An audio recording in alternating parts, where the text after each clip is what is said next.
very good afternoon and a warm welcome to our esteemed panelists who are here to basically talk about a very important and a critical topic of safeguarding digital privacy.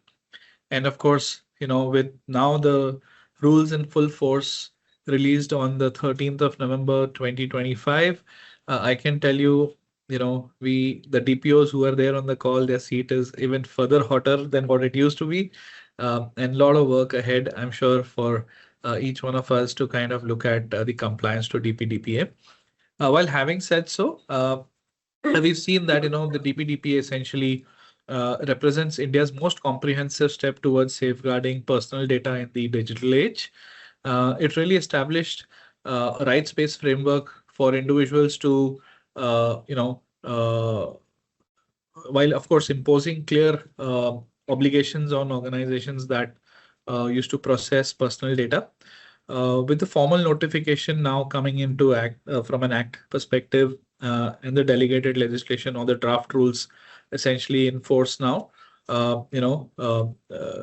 whatever thought process was there, whatever consultations were there, have actually turned into reality. And of course, these rules essentially have outlined, the compliance timelines. They've defined enforcement mechanism through the Data Protection Board now, which is also formed, and also set standards for consent, breach reporting, and cross-border data transfers, right? This development essentially, if you ask me, does not only strengthen the privacy protection for each citizen, but also aligns India's data governance approach with global norms. Of course, creating both opportunity and compliance challenges for businesses across sectors, right? So with this, I'm joined here by Sneha Stuti Arora, who is the Data Protection Officer for AXA Global Business Services. We've got Francis Pauly, Head of Privacy for Narayana Health, and we've got Rahul Rathod, who's the Data Governance and Privacy Officer for Vedanta. So really, thank you so much for joining us and share, being willing to come and share your views, especially during the GT Risk Week. Sneha, my first question to you is, you see that the DPDP really aims to be India's primary, digital data privacy law. From a DPO's lens, what are the material differences between DPDPA and the earlier piecemeal, statutes or practices which were followed in India? Like if you look at the IT Act, sector rules, contractual privacy, and of course, which of those changes demand the fastest and immediate operational fixes within your organization? All right. Yep. Can you hear me? Yeah? Yes, you're audible. Thank you, Akshay, for having me here. Pleased to be a part of this discussion. So I think that's a very pertinent question that you asked, and I think we've had different laws in place and all of that in a piecemeal fashion. But from a DPO's lens, DPDPA marks the first complete overhaul of India's privacy landscape in over decades, and I think the shift is not incremental, if I may say so. It's quite structural. So we earlier had a patchwork of privacy requirements, as you mentioned, which was in the IT Act, Section 43A, the SPDI rules and the sectoral norms, be it IRDAI or RBI. But all of these were narrow. They applied specifically to sensitive personal data and did not create a full accountability framework. DPDPA changes that completely. The first time, I think personal data is regulated and organizations must demonstrate responsible processing. Enforcement becomes real, privacy becomes an enterprise risk. So this is perhaps the most underestimated change that we see. The earlier regime did not have a specialized regulator. Enforcement was slow, inconsistent. DPDP introduces a dedicated data protection board, a structured adjudication process and penalties, which goes up to 250 crores. Consent becomes central again. Earlier, we had seen consent fatigue and broad consents were the norm, but DPDPA, the standards are very high. It talks about granular purpose, clear notice, and easy withdrawal mechanisms and records that can survive regular scrutiny. So there's a lot of documentation and evidencing also that's involved. So for us, AXA Global Business Services, I serve as the privacy officer for AXA Global Business Services. We are a global capability center. So we were already operating at a mature level because we align ourselves to global standards like the GDPR. We serve a lot of other jurisdictions. So our fundamentals, if I may say so, the security governance was strong, but DPDPA required us to re-examine local India-specific data more deeply, which was not really looked at. But and the way we approached it as an organization, I think, was first of all to sensitize and setting the tone at the top. So the biggest shift under DPDPA, if you ask me, is not technical; it's largely cultural.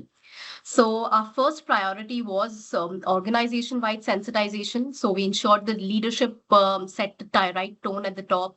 We strengthened our privacy stewards network because compliance cannot sit with the central DPO team alone. Stewards were trained to understand the impact and repurposing, excessive collection and retention failures.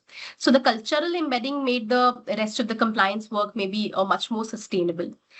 Data mapping and local India data landscape was our next priority, and this is something which is the backbone for everything else. So data mapping was an important exercise that we had to do in terms of the data lifecycle and all sorts of data that we had. Uh, so there was a structured India specific data mapping exercise were done to understand what is collected and what is it used for, where it resides, and who receives it, how long does it stay, what is the retention, and all of that. So this was an important part in order to, I think it's one of the most structural things to do is the data mapping and the data inventory.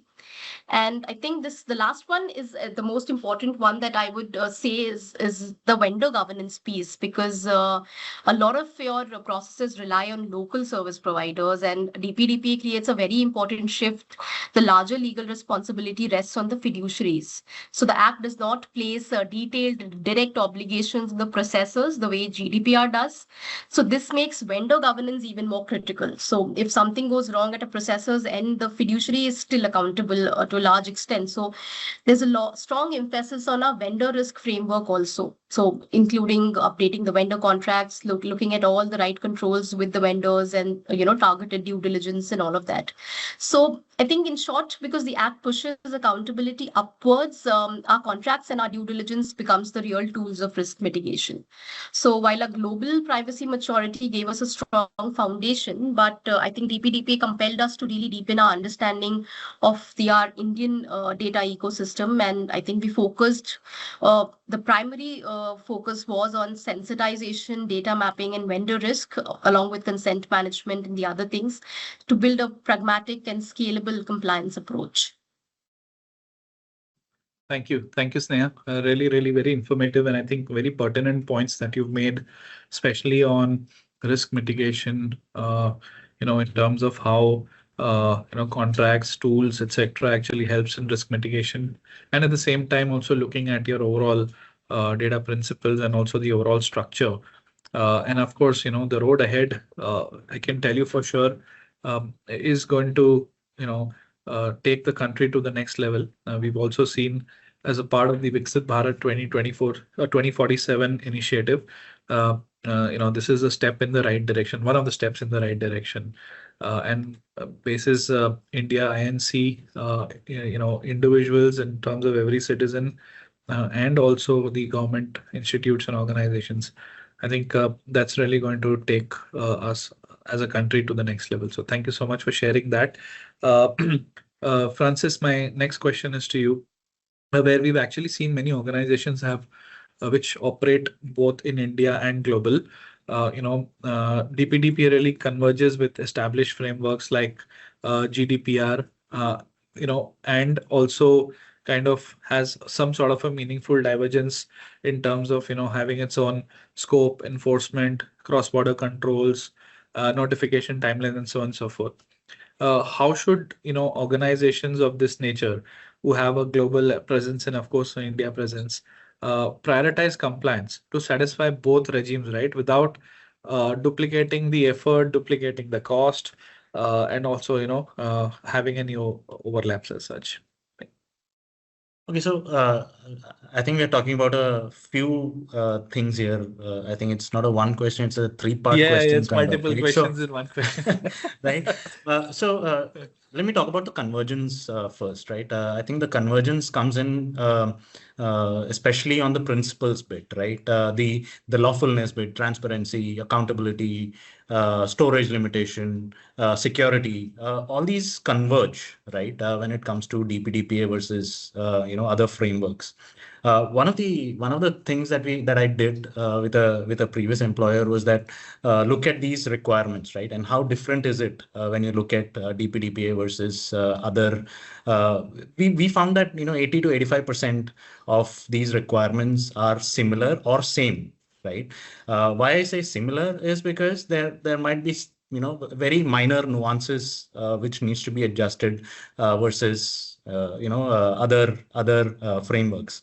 But on issues like consent, lawful processing, data principal rights, minus one or two of those rights, the framework is pretty similar, right?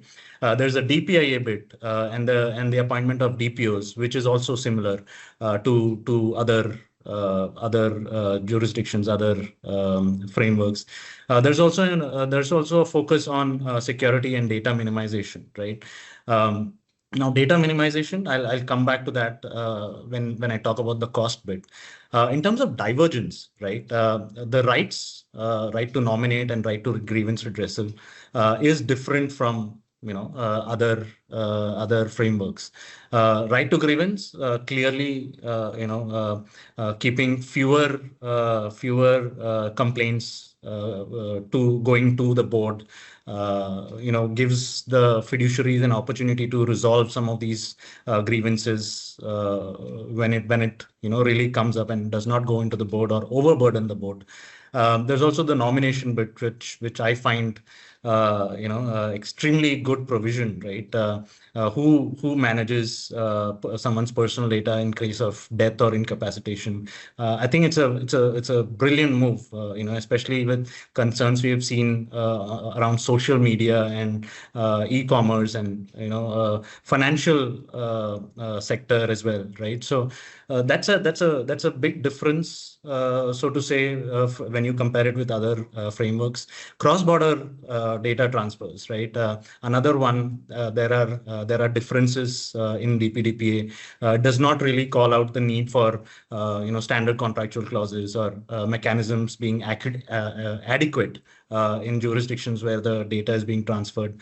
The primary difference I would talk about is the digital bit, right? Covers digital data, right? And not really physical data. I understand, this may be a small bit of a difference, but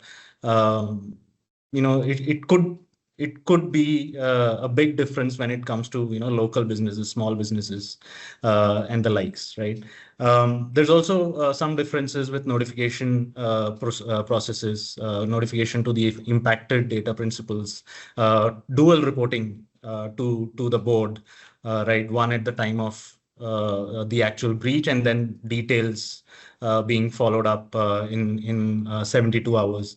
And like Sneha mentioned, processors don't have any obligations, right? All the obligation falls with the data fiduciary. The data fiduciaries will have to transfer some of these responsibilities, accountabilities to the vendors or third parties processing data through a MSA or a contract, right?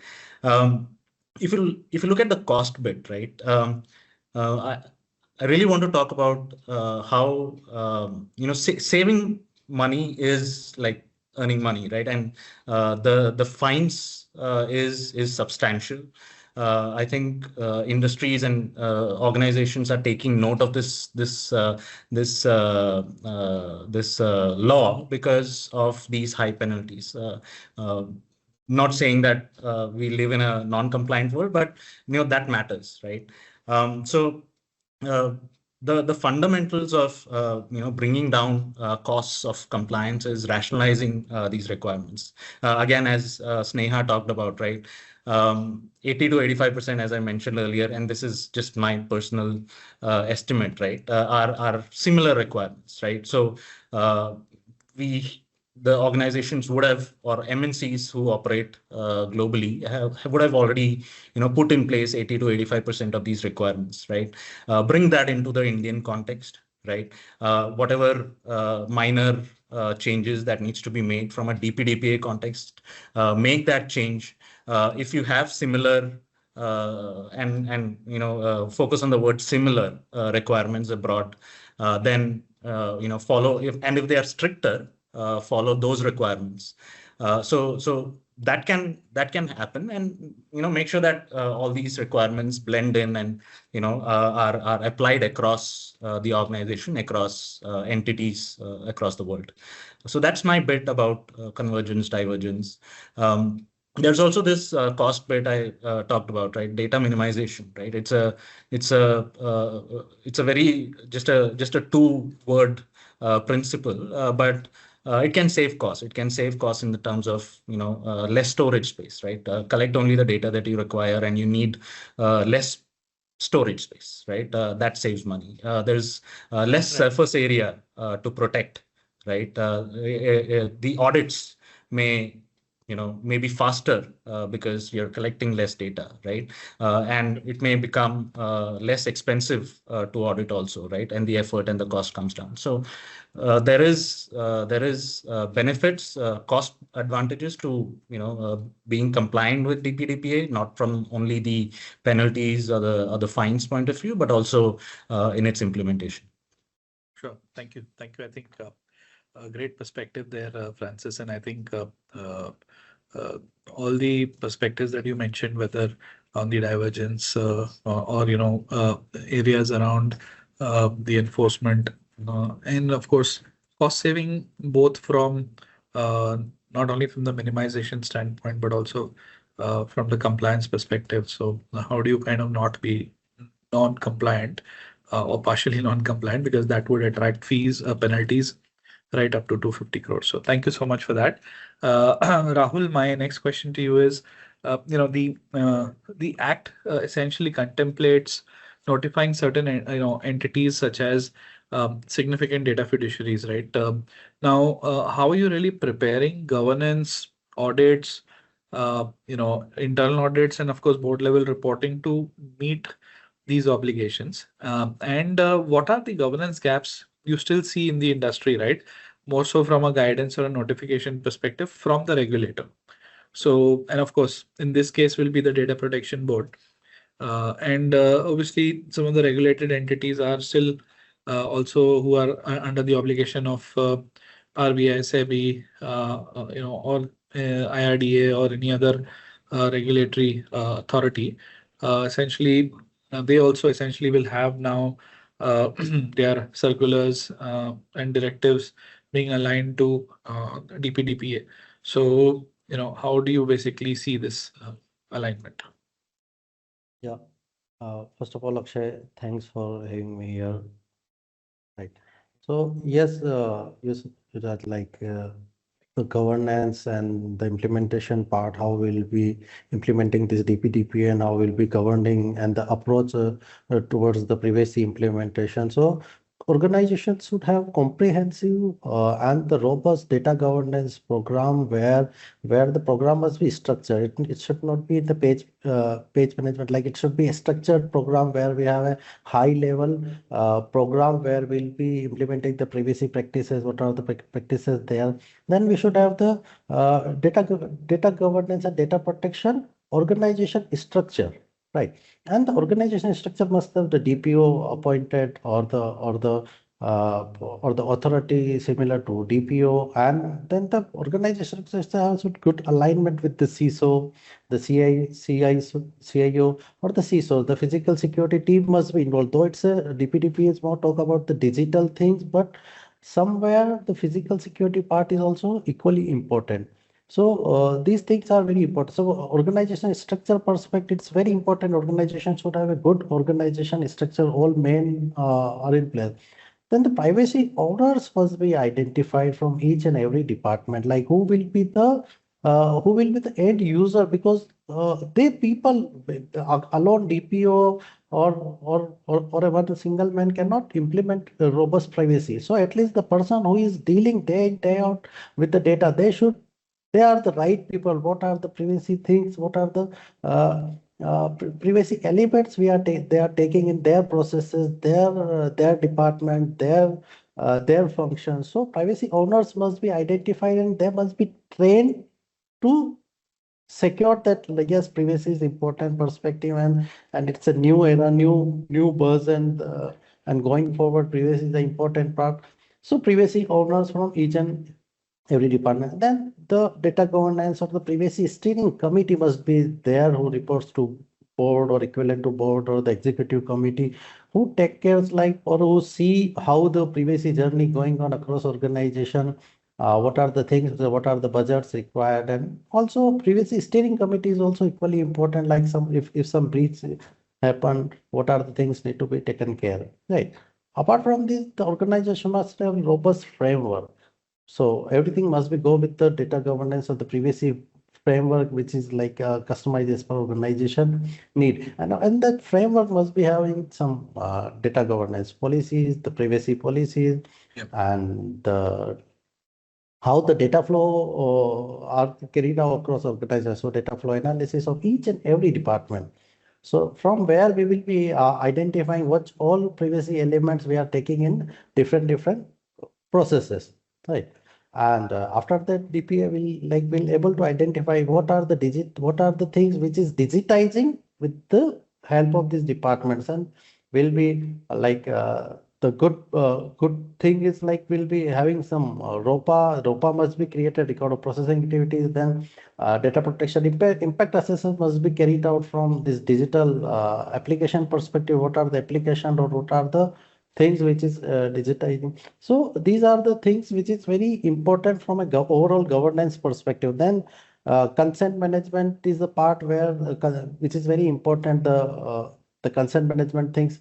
And when each and every department, the organization dealing with the different vendors, so third party risk assessment, vendor risk assessment, what are the risks which can hamper our privacy program. So identifying these privacy risk of third parties are very important. And then after identification, putting controls across this privacy risk and all very important. Then Sure. when organizations are creating various applications, the digital programs, digital initiatives, the secure SDLC or privacy by design perspective is very important. When you say easy governance perspective, when you say, like, applications or the developers are well versed with the privacy program, what are the privacy programs available for organization, and what are the expectation of organization from privacy perspective. So expectation must be like clear from vendor perspective, from employee perspective. Everyone should know, like, this is the expectation of our organization, and we should aware with this of the things. So training and awareness part is very important. Then continual improvement, yes, definitely. From continual improvement, the assessments, the audits, and implementation of data protection programs and all. Right. These are the things from a good and easy governance perspective, very important. And as you mentioned, like, how will, like, board level engagements from a privacy perspective. Yeah, this is very important. Like cyber perspective, when 10-15 years back, we will be sharing some cyber security programs with board. Nowadays, privacy program is very important, and board is keep asking from a privacy perspective, what are the things going on across globe, from GDPR, POPIA, and now very good buzz around this DPDPA as well. So Right. first of all, the journey towards the privacy, from where we started and where we are, must be, like, shared with the board. Then the compliance tracker, and what are the data governance initiatives we are taking, and data governance objectives, which have, like, which DPO must be presented in front of board, and the roadmap across, like, what are the new things, new initiatives from a privacy implementation, or the privacy projects need to be carried out, because these are very important from budgeting and all this perspective. And the recent incidents, like, it may be very small incident, it may be big incident, but these type of incidents which may create potential risk from in a future, that it must be it must be shown to board, right? So these Yeah. are the things which is very important from a uh, board and overall perspective. Right. Thank you. Thank you, Rahul, and a very exhaustive thought process. And I must say, it's a lot in terms of the journey to embark. But of course, organizations have already started embarking when the draft rules were out, or even at the time when, the bill became an act, right? And I can tell you, it is evident that, implementing DPDPA is not just a compliance exercise, but actually a business transformation. The way businesses have started thinking, right? Because as you rightly pointed out, there are organizations which are identifying privacy touch points, and those privacy touch points may not be with the CISO team alone, or with the DPO alone, or with the CIO alone, but it may be there at various business functions level, right? And from a transformation perspective, it's also about how do you think about data, how do you think about accountability, how do you think about trust, right? So all new dimensions, right? So very, very true. And now to kind of just give us a broader perspective on the privacy landscape and what it really means for organizations at large, let's now hear from Rohit Bharat Das, who's a partner, with Grant Thornton Bharat, and Labdi, who's an associate director with us and is a data privacy expert, within the firm, who will actually walk us through some of the large shifts that we are seeing in the data protection ecosystem, right? From his presentation perspective, they also speak about the intent and the spirit of DPDPA, the emerging privacy risk in a digital first economy, and why adopting a framework led approach is always more preferred than looking at it from a guidance and a control standpoint alone, and also covering governance, consent, cross-border data management, and breach readiness, which is very crucial for sustainable compliance. So with this, I'll just request for us to just roll over and have a look at the presentation. Hello, everyone. Welcome to the inaugural of the GT Risk Week, where we will be discussing more on each and every dimensions of the risk tenets. Hi, I'm Rohit, and today we will deep dive into the evolving ecosystem of data protection, DPDPA, corporate practices, and the individual stakes in the data digital economy. Our story begins with the landmark 2017 ruling in Justice K.S. Puttaswamy versus Union of India, where the Supreme Court affirmed that the right of privacy is intrinsic to life and liberty, setting the constitutional foundation of data protection of India. From that moment, India began its regulatory reform, from consultation papers to draft bills to enactment of Digital Personal Data Act in 2023, as all of us know. And now the anticipation, the much awaited anticipation, I must say, for the detailed rules just around the corner. In this era, that data is the current currency that we are all running with. Companies worldwide collect, process, and monetize it. But increasingly, they must also manage this with utmost fairness, transparency, and applying consent. India's law in its global context, we see its domestic framework align with, diverge from, and contribute to the global data protection landscape, such as GDPR, PDPA, PIPEDA, CCPA, and other local regulations which are quite prominent across the globe. Finally, organizations are moving from treating data merely as an asset to adopting clearer consent practices, richer transparency, and stronger accountability, because legal, regulatory, and reputational stakes are now much higher than ever. Whether you are a privacy professional, corporate leader, lawyer, technologist, or simply someone just curious about what is about to happen behind the screen, you are at the right space. Let's get started. With that, I'll hand it over to my colleague Labdi to take it over and dwell into the details of data protection. Over to you, Labdi.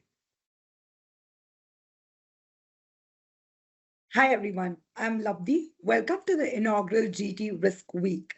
Welcome to our topic today, which is the most spoken about topic, which is Digital Personal Data Protection Act 2023, read with the draft rules 2025. Today, we will be decoding the evolving world of data protection and what it means for you and your organization. While the law is quite huge, we'll be focusing on two topics today. One is age gating for children and persons with disabilities and the exemptions thereto, as well as why data protection impact assessments are crucial for significant data fiduciaries. I will be decoding DPDPA and giving you an overview about it. So what exactly does DPDPA do? In simple terms, it governs how digital personal data is processed in India. A few takeaways would be that every bit of personal data must be processed for a lawful purpose. No ambiguity, no shortcuts. The three main players would be data principal, that's you and me or individual. Data fiduciary, which is the entity deciding the purpose and means, why and how of processing, and data processor, who acts on instructions and on behalf of the data fiduciary. Now, given this law is extraterritorial in nature, even if processing happens outside India, the DPDPA can apply if the data belongs to Indian users. This is a special class of data fiduciaries that the government may notify based on the volume, sensitivity, or risk to individual rights, or even national sovereignty. And that class is called a significant data fiduciary. And if you are notified as significant data fiduciary, you can expect enhanced obligations, such as appointment of a DPO based in India, independent audits, and yes, the all-important data protection impact assessment. I'll now deep dive into the topic of age gating and special regimes around it. Section 9 of DPDPA talks about data of children under 18 or of persons with disabilities who have lawful guardians. Such data can be processed only via verifiable consent from the parent or guardian, which means no behavioral tracking, no targeted advertising, and nothing that could harm the child's well being. This act also introduces age gating, the idea that certain obligations may relax for specific age groups or classes of fiduciaries if the processing is proven to be verifiably safe. How can organizations get this right? Build guardian consent verification into user flows, keep children's data segregated from regular processing. Watch for government notifications that might tweak the age thresholds depending on the sectorial laws. And most importantly, make sure privacy and security controls go hand in hand for this segment. There are certain exemptions that do apply under Section 17, such as need for enforcing a legal right or claim, done by a court or regulatory body, or by the state for sovereignty, integrity, security, or public order. Exemptions may extend for healthcare, mental health establishments, crash services, childcare, educational institutions, who are all allowed to process tracking and behavioral monitoring data to the extent that it's necessary for the safety and security of a child. Next topic is data protection impact assessments and significant data fiduciaries. Now, for the heart of DPDPA compliance journey, data protection impact assessment lies at the heart of it. Data protection impact assessment, commonly known as DPIA, is basically a risk checkup for data processing. It's a structured way to identify how your data practices might affect individuals' rights and to implement mitigations early on in the process, which means we need to integrate them early into new product or service design, involve your security and risk teams at the right time, because DPI is where privacy meets security. Prepare for audit readiness and don't wait until the rules are notified, and treat DPI as a living process, not a one-time document. Therefore, to wrap up, the DPDPA sets the foundation of India's digital privacy era. We've looked at multiple provisions up until now. Here are 5 quick takeaways for you. Map your data processing, Identify where significant data fiduciary risk, children's data, or exemptions apply. Refresh consent and verification flows, especially for minors and PWD data. Strengthen or pilot your DPIA framework. Keep monitoring upcoming government notifications.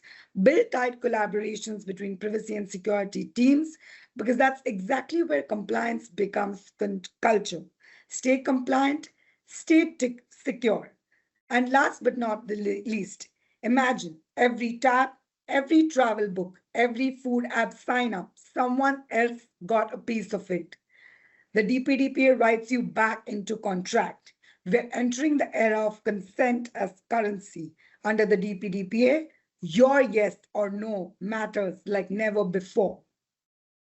For businesses, it's not only compliance, it's credibility. Because in the age of digital trust, your data policy is your brand promise. Thank you, Rohit and Labdi, for a very insightful overview. Some of the key aspects that were highlighted, especially in the interconnectedness of privacy and business operations, the importance of consent orchestration, and how organizations really need to operationalize their privacy programs through very clear accountability, technology integration, and readiness for enforcement. I think that really set the stage for our next set of questions with our esteemed panelist in terms of hearing from our DPOs in terms of how they are really translating these principles into actions within their own organization. Right. So, coming back to Rahul again, Rahul, consent management, and we heard through the presentation again that consent management is central to the DPDPA's design. Practically, when we see consent management, how are you really re-architecting the customer journeys, consent records, revocation flows, downstream pipelines to ensure verifiable consent, avoid any consent fatigue, because obviously there's going to be so much of reconciliation that is going to happen. And last but not the least, maintain business utility for analytics and some advanced solutions to kind of make actionable intelligence out of those use cases. Right. So, from a consent management overall perspective, organizations should have consent management policy, first of all, how the consent management will be going. Then organization must adopt the approach like how will be the consent management process will be adopting across our organization. So its adoption process is very important, right? And what we see generally like sometimes like organizations are considering like one consent for all, right? Now it's like it's a thing like organizations are thinking about which is the good practice, one consent for all or the bundled consent for some of the things. It may be like from HR practices there will be a one bundle consent for a CSR or from a marketing perspective, or from a finance perspective, one bundle consent will be working, or for Right. each and everything there must be a different consent program.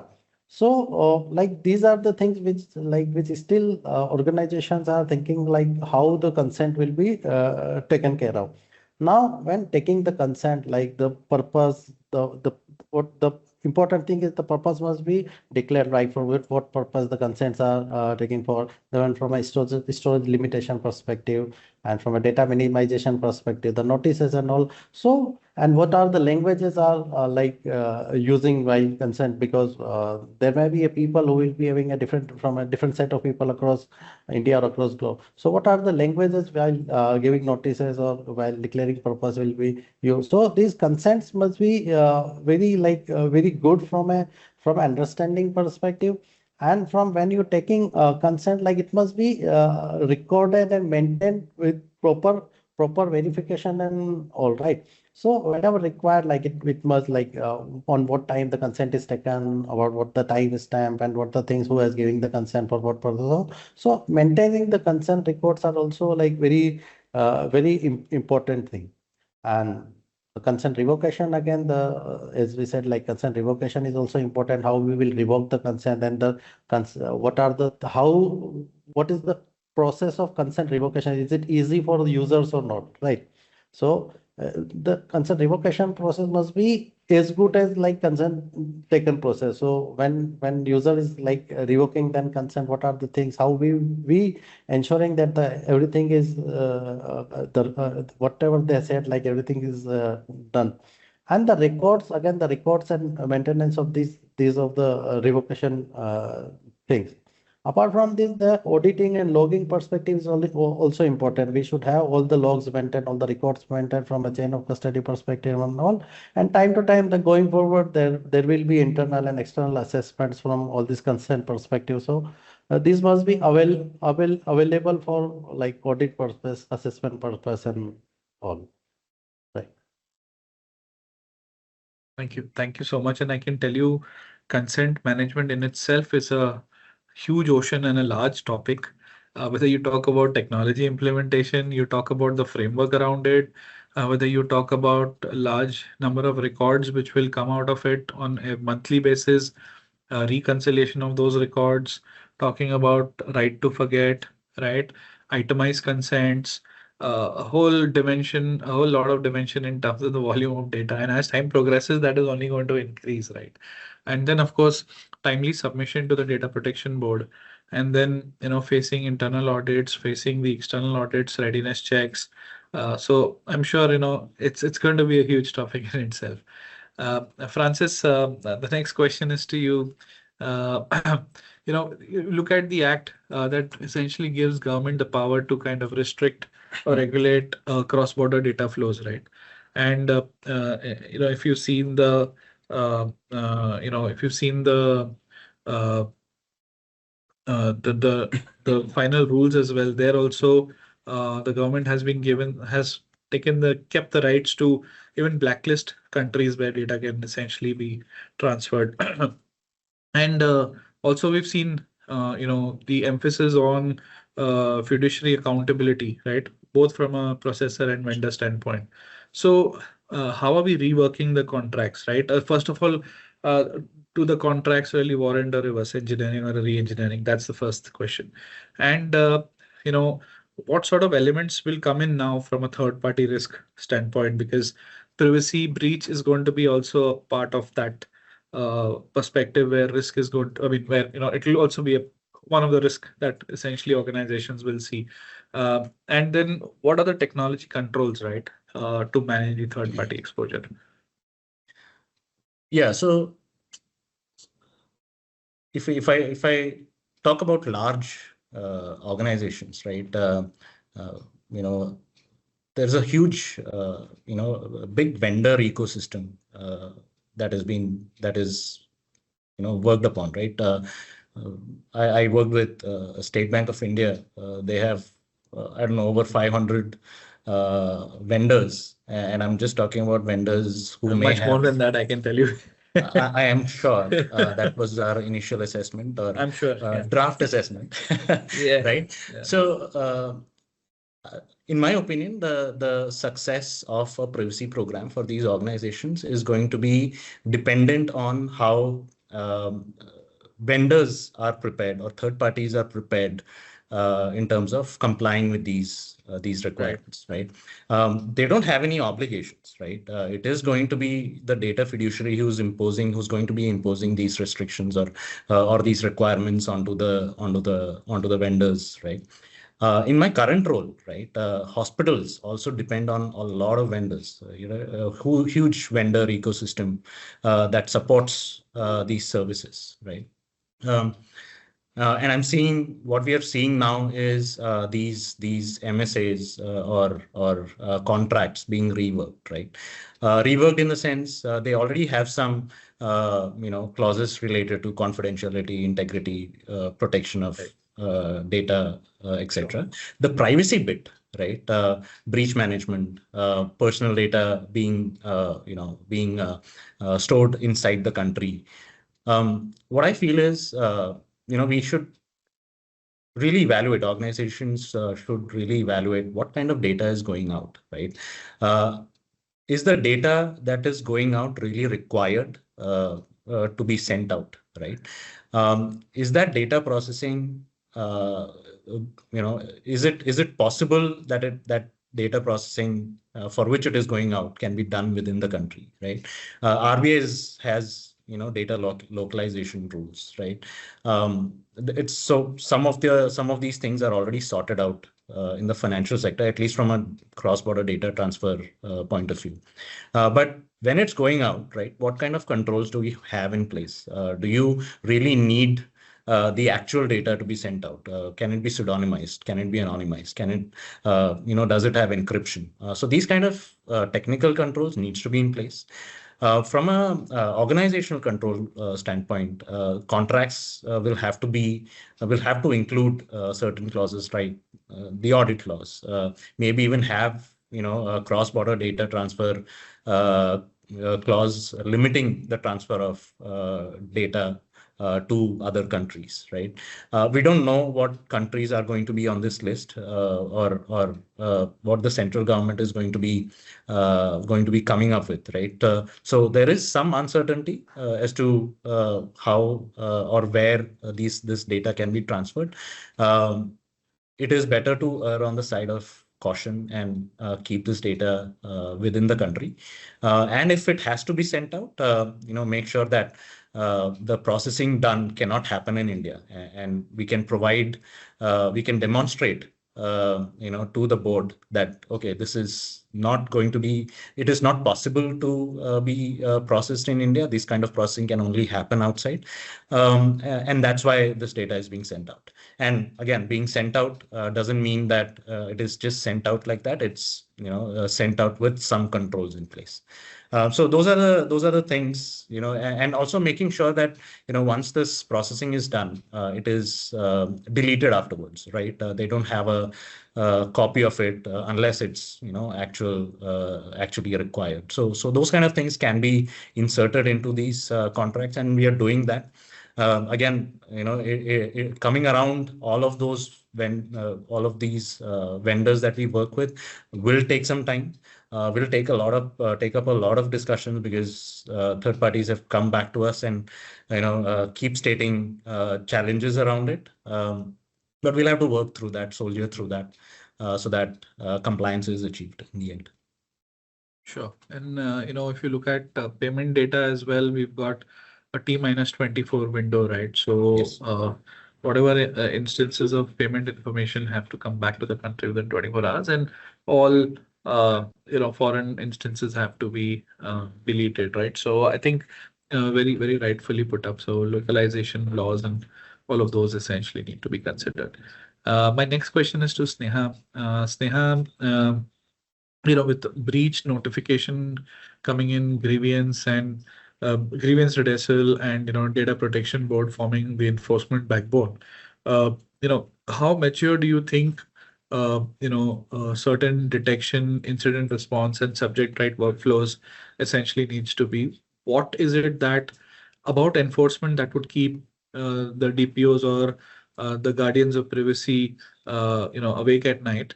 And there are in case if there are still certain controls which are left to interpretation from a timeline standpoint, or evidence to compliance, because the first audit is yet to happen. So we actually have to see how what is the view and the stance that data protection board is going to take.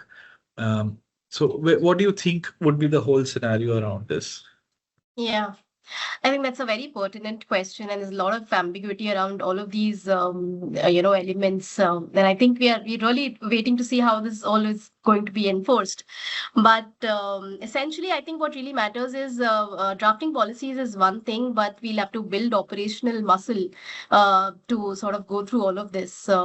So I think a well-defined incident management process, and also there are a lot of tools that's are there in terms of incident management that manages the entire life cycle of an incident to routing it to the right stakeholders, I think. And then for our organizations, if I may say, our security stack also generates automated alerts, and the tool handles the triage, the severity assessment, and the structured escalation, reporting and timelines, and the documentation, which is also an essential part. But again, I come back to the same thing that while you have the strong tooling and a strong process, the real backbone of incident management remains sensitization. Tools may help once something is reported, but again, it's the sensitization that gives us the eyes and ears to recognize sort of a potential breach early and escalate correctly. So, what is again important, as Rahul also mentioned, the whole privacy stewards network, the privacy champions, and the data governance roles that has to be established around the organization. These checkpoints are very important, and they play a big role in sort of detecting early and reporting. On data subject rights, I think this is something which for which you have to have a workflow aligned with the for us we have it aligned with our global expectations, which includes the central intake channel. There has to be a process for identity verification, role based routing, clear SLAs for access correction or deletion. From an India perspective, this is yet to be seen, the data subject rights scenarios, but the right frameworks has to be in place, and so that it's there and you can scale it effectively whenever the requests start coming in. On the grievance redressal part, I think this is one area as is which is fairly new, which DPDPA introduces. Earlier laws did not mandate a formal grievance mechanism for all personal data. There were no clear requirements or timelines, ownership or escalation. If I look at GDPR or other laws, but under DPDPA, grievance redressal becomes a mandatory, structured, rather enforceable obligation with the possibility of direct escalation to the Data Protection Board. So I think to have a dedicated grievance workflow with again clear intake channels, defined ownership, SLAs for response and closure, and documentation a trail for every step. I think documentation is very, very important because that's what you're going to evidence if it escalates. So that part of is something that needs to be really looked at. This should ensure that individuals have a clear route to be heard, and the demonstration of compliance by doing the right documentation is very, very important. So I think, and as you asked that what keeps all the DPOs up at night right now is the ambiguity, as you rightly mentioned, in the enforcement threshold. With mature laws like GDPR, we exactly know how breaches are interpreted, the risk test, the 72-hour rule, and how regulators evaluate harm. With the DPDPA, I think even when the rules are out now published, we are still in early days with no enforcement track record. So that uncertainty and not the law itself is what keeps all of us attentive. So I think we all be preparing for the strictest possible standard until there is clarity. I think by the looks of it, the board will rely heavily on documentary evidence. So I think it's very, very important to strengthen the ability to trace, justify, and timestamp every decision, and also to keep a check on not drowning the business in the paperwork. So I think those are the things that is something that is still ambiguous and is something that that is keeping us on our toes. The sort of that balance between operational readiness and not overburdening the business, I think, is what is to be achieved. Thank you. Thank you so much for that, Sneha. Very, very, very exhaustive and a very pertinent response that you've given. And with times to come, I'm sure the notification will turn out to be a landmark step in terms of the overall data protection regime, if you ask me, across the globe and not only in India alone. And of course,